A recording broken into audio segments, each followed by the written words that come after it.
से मैं तो कम से कम ये इस कंफ्यूजन का शिकार हूँ। नहीं, मैं थोड़ा सा क्लियर कर लूँ, क्या इब्तिदा नहीं हुई? क्या आप मकबूजा को अपना हिस्सा समझते नहीं हैं? अगर समझते हैं तो उस पर कर्फ्यू नाफिज करना क्या इब्तिदा नहीं है? क्या वहाँ के मजलूमों पे जुल्म करना क्या ये इब्तिदा नहीं है? हम किस चीज़ का इंतज़ार कर रहे हैं जब वहाँ के लोग ख़ुद को पाकिस्तानी कह रहे हैं? जब मैं सारा कैटेगोरिकली बता चुका, तारीख़ी पस मंज़र सामने रख चुका, वो आपके एरिया को ऑक्यूपाई करके रखे हुए हैं। क्या अब भी हम इंतज़ार में हैं किसी मज़ीद चीज़ के? अब इंतहा हम करेंगे ये उन्होंने कह दिया, लेकिन still he is bound to follow the instructions of the government. Government कोई एक अच्छा एक अगर गवर्नमेंट कह दे कि जी जंग का ऐलान करें और फिर डीजी साहब कहते हैं नहीं, तो फिर तो ये ज़िम्मेदार है ना।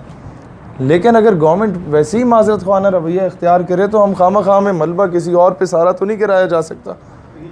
लेकिन अगर आप दुनिया से कट ऑफ होकर अगर तमाम फैसले करने लगेंगे तो आप तो बिल्कुल अकेले रह जाएंगे दुनिया में। देखें दुनिया से क्या, मैं वही आज अगर यूनाइटेड नेशंस की अगर कोई अहमियत नहीं है तो फिर चाइना क्यों बैठा है उसमें? अगर यूनाइटेड नेशंस की कोई अहमियत नहीं है तो अमेरिका क्यों बैठा है वहाँ पे? अगर यूनाइटेड नेशंस की अहमियत नहीं है तो इंडिया क्यों बैठा हुआ है वहाँ पे? अगर यूनाइटेड नेशंस की अहमियत नहीं है तो अफगानिस्तान, इराक, शाम और दूसरे ममालिक, तमाम इस्लामी ममालिक जो हैं वो क्यों बैठे हैं? मैं वही बहुत मैं चाहता था कि इस तरह का सवाल किया जाता, और ये अक्सर सवाल किए जाते और हर बंदे को मैं जवाब नहीं दे पाता था, लेकिन ये क्या आपने कर लिया ऊपरली मैं जवाब दे पाऊँगा। देखें यूनाइटेड नेशन में अफ़गानिस्तान बैठा है, लेकिन अफ़गानिस्तान ने मिन्नतें तरले नहीं किए, उसने आखिरी खून के कतरे तक जंग लड़ी। उसने पहले रूस को शिकस्त दी, उसने अब अमेरिका को मुज़ाकरात पे मजबूर किया। ये भी तो मामला देखें। अब उसी अक़वाम मुत्तहिदा में लिबिया भी था और इटली भी था, लेकिन उमर मुख्तार लड़ा था, फिर शहादत मिली, फिर 10 साल के बाद जाके लिबिया आज़ाद हुआ। आज उसके नोट पे उसी उमर मुख्तार की तस्वीर है।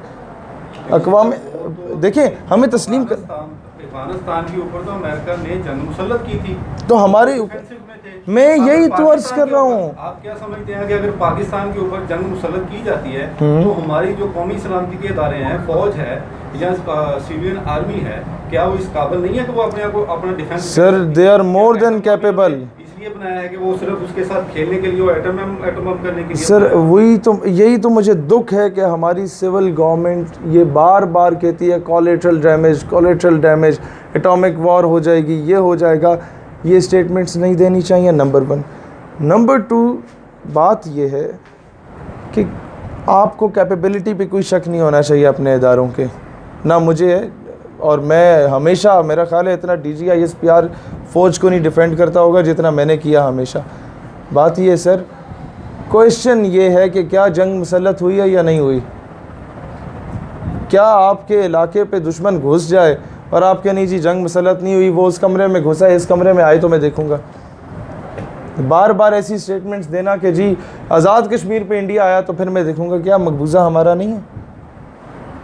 सर ये बहुत लॉजिकल बात है। अगर उस पर आप अक़वाम मुत्तहिदा के चरणों में बैठे रहें तो वो हल नहीं करेंगे। आप थोड़ा सा एग्रेसिव रोल प्ले करना पड़ेगा हमें, उसके बाद जाके आप उन्हें मजबूर कर सकते हैं। पाकिस्तान की पूरी गवर्नमेंट हिस्ट्री को अगर आप देखें, उसको स्टडी करें, तो जो इस वक्त पाकिस्तान की खारजा पॉलिसी कश्मीर के हवाले से चल रही है, वो पाकिस्तान की हिस्ट्री में कभी नहीं रही। इसी तरह इस वक्त मौक़िफ़ कश्मीर के मसले पे उठाया गया है, इससे पहले आर्टिकल नंबर 370 कभी नहीं उठाया। 35A और 370 कभी ज़ेर बहस आया भी नहीं था।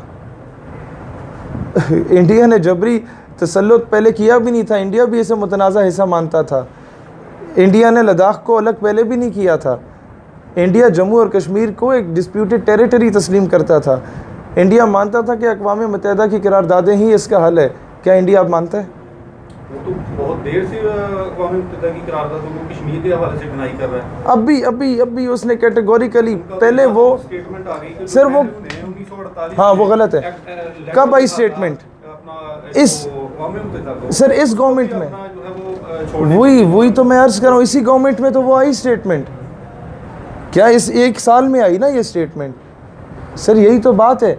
इससे पहले आई होती तो शायद उस दौर की leadership before Musharraf era strong stand, बल्कि मुशर्रफ भी कुछ कर लेते। इंडिया के मामले में तो काफ़ी स्ट्रिक्ट था। हाँ, अमेरिका के मामले में मुझे कई तहफ़्फ़ुज़ात हो सकते हैं उससे, लेकिन उसके बाद से हमें बड़ा ये मायूसी के शिकार हुए हम। और इस बार देखें, पहले कॉन्सिक्वेंसेस कुछ डिफरेंट थे। पहले बात होती थी प्लेबिसाइट इज़ द सोल्यूशन, अब तो भाई वो इलीगली कॉलोनीज़ बना रहा है, पहले नहीं बना रहा था। मसला ये है, अब वो पहले काबिज़ था, अब मालिक बन चुका है। मसला ये, आपको मैं फिर वही अर्ज़ करना चाहता हूँ, आप लेट से मान लिया अक़वाम मुत्तहिदा हमारी बात सुन लेता है, इंडिया हमारी बात सुन लेता है, और 5 साल बाद की तारीख़ मुतय्यन कर दी जाती है इलेक्शंस की, और कश्मीरियों का फ़ैसला अगर इंडिया के हक़ में चला गया तो, क्योंकि वहाँ पर हिंदू तादाद ज़्यादा हो चुकी होगी, कॉलोनीज़ बना दी जाएंगी। जन्नत है, कौन नहीं आना चाहता उधर? यूनिवर्सिटी वहाँ है, सड़कें वहाँ है, बिजली पानी गैस वहाँ है, खूबसूरत इलाका वहाँ है, कॉलोनीज़ बना के दे दें। इसलिए मैं कह रहा हूँ जो काम करना है विद इन 1 ईयर ये होना बहुत ज़रूरी है। अदरवाइज़ अगर अक़वाम मुत्तहिदा की करारदादों पर रहे तो प्लेबिसाइट उनकी फेवर में होगा। पॉइंट ये है मेरा, या तो इतना स्ट्रॉन्ग कर दें। देखें, इसका एक और भी मामला है, हम रो रहे हैं ईरान हमारे साथ नहीं खड़ा, अफ़गानिस्तान नहीं खड़ा, सऊदीया नहीं खड़ा, दुबई नहीं खड़ा। भाई, India being a Hindu state, it has good influence in Iran, it has good influence इन अफ़गानिस्तान। हम बहैसियत मुसलमान कंट्री, हमारा इन दोनों मुल्कों में अच्छा इन्फ्लुएंस नहीं है। मुझे बताएं, इसमें गलती हमारी है या हिंदुस्तान की है या अफ़गानिस्तान की है? आप मुझे बताएं ना, जब अफ़गानिस्तान में अमेरिका घुस रहा था, क्या हमने रिटेलिएट किया था? तल्ख़ हकीकत है, तो आप उनसे क्यों एक्सपेक्ट करते हैं? क्या कर सकते हैं? अब ये फिर यही है ना, फिर सऊदीया बेचारा क्या रिटेलिएट करे? किसी की जंग में कूद तो नहीं ना सकते हम, यही तो लोगों की जंग में कूद के जो अपना नुकसान मैं अभी यही सर आपको समझाना चाहता हूँ। फिर हम ये तवक्को ना रखें कि कोई हमारी जंग में कूदेगा, हमें अपनी जंग खुद लड़नी पड़ेगी। ये बहुत सिंपल सी बात है। फिर हमें एक दरख्त से दूसरे दरख्त पे छलांग नहीं लगानी चाहिए।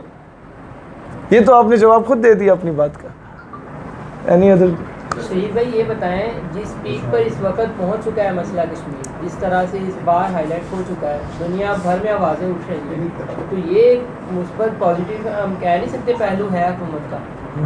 सर, आवाज़ें अवाम उठा रही है, आवाज़ें पाकिस्तानी लोग, अगर हुकूमत ना भी कहे तो लोग आवाज़ उठाएंगे। क्या आपने हुकूमत से पूछ के कश्मीर के हक़ में कन्वेंशंस किया पहले कभी? मसला कश्मीर तो बड़ी देर का चलता आ रहा है, लेकिन जिस तरह से ये वही जवाब जो मैंने दिया कि अब क्यों एक्टिव हुआ, क्योंकि इंडिया अब इस चीज़ पे एक्टिव हो गया, तो आपको उस तरह जवाब देना पड़ेगा। इंडिया ने पहले कभी इस तरह का इशू नहीं छेड़ा।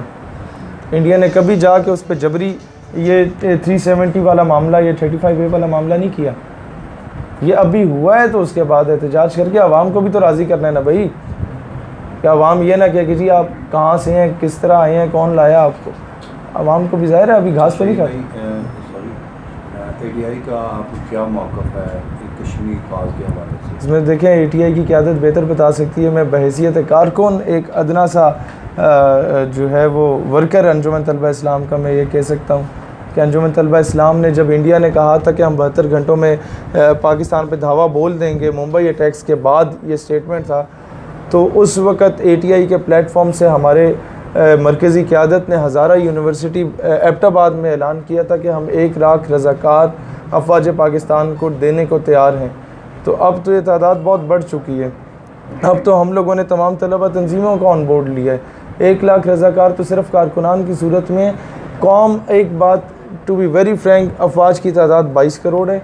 हमारी कौम अफ़वाज अगर 7 लाख है, तो अगर वो ये काम होता है तो ये तादाद 22 करोड़ पे जाएगी, क्योंकि पाकिस्तान का हर बच्चा अफ़वाज पाकिस्तान का सिपाही है। और एक फ़र्क जो उनमें और हम में है कि हमें मौत से डर नहीं लगता, भारतीय मौत से डरते हैं। ये बहुत वाज़ेह बात है कि जब भारत माता की जय और नारे तकबीर लगना है तो 30% इंडियन आर्मी जो मुसलमान हैं, कहीं ना कहीं वो थरथराहट ज़रूर होगी, कहीं ना कहीं वो बगावत की बात ज़रूर होगी, कहीं ना कहीं खालिस्तान मूवमेंट ज़रूर उभरेगी। हमारी कौम वो वाहिद कौम है जो जंग का नाम सुन के खुश होती है कि ये जो सुन्नी शिया वहाबी में बट गए हैं, ये जो सिंधी बलोची पंजाबी पठान में बट गए हैं, किसी तरीके से ये पाकिस्तानी या मुसलमान बन जाएंगे, किसी तरीके से कौम मुत्तहिद हो जाएगी। ये इस हिसाब से भी हमारे लिए बड़ी फेवरेबल कंडीशंस होंगी मुस्तकबिल में। तो बहुत शुक्रिया तमाम अहबाब का। अल्लाह ताला आपको सलामत रखे और हमारे लिए दुआ करें कि अल्लाह अमली तौर पे हमें कुछ करने की तौफीक दे।